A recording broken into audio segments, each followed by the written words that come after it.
Good morning everyone. অনেক দিন পর আজকে একটা ভিডিও নিয়ে চলে এসেছি। আজকে ছিল আমার ননদের ছেলের বার্থডে, সেই ব্লগটাই শেয়ার করব। সকাল সকাল ফ্রেশ হয়ে নিয়েছি, জামা কাপড় কেচে নিয়েছি, তারপরে ব্রেকফাস্টও করে নেব, করে বার্থডে প্রিপারেশান নেওয়া হচ্ছিল আর কি। সেই সব নিয়ে ব্যস্ত ছিলাম, সেভাবে ছোটো ছোটো করে ভিডিও নেওয়া হয়নি, যতটুকু পেরেছি নিয়েছি। এই দুপুরবেলা আশীর্বাদ চলছিল, ওর বাবা আশীর্বাদ করেছে, ও সবাই করেছে। তো এই একটা একটা করে দেখতে থাকো তোমরাও। আশীর্বাদ পর্ব চলার পর খাওয়া দাওয়া হয়েছিল।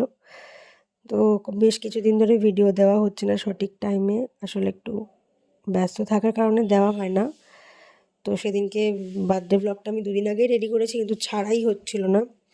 তারপরে আমার মা আশীর্বাদ করে দিয়েছে, তো আশীর্বাদ পর্ব চলছে সবে, দেখতে থাকো তোমরা।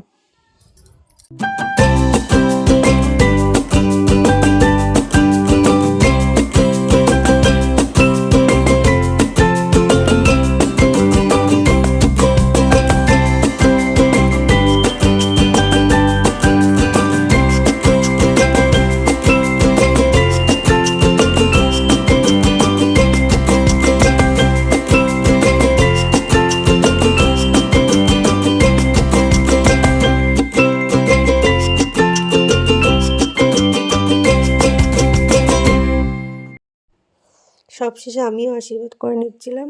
শরীরটা ঠিকঠাকই ছিল অবশ্য, মানে সেভাবে রেডি হতে পারিনি, তো যেভাবে ছিলাম ওইভাবেই করে নিচ্ছিলাম আশীর্বাদ। তারপরও খাওয়া দাওয়া করে আমরা দুপুরবেলা রেস্ট করেছি। এটা সন্ধ্যেবেলার আয়োজন। সন্ধ্যেবেলা একটু, যেহেতু ছোটো বাচ্চা বাচ্চা মানুষ, তো বেলুনের দিয়ে ঘরটাকে সাজানো হয়েছিল। আর এগুলো হচ্ছে আমার একটা স্টুডেন্ট ছিল আর ওর দিদি ছিল, ঘরোয়াভাবে আয়োজনটা ছিল। আর ও স্পাইডারম্যান ভালোবাসে, তাই স্পাইডারম্যান কেক অর্ডার দেওয়া হয়েছিল। তো এইভাবেই কেটে গেল দিনটা। আজকের মতো এইটুকুই, দেখা হচ্ছে পরের দিন।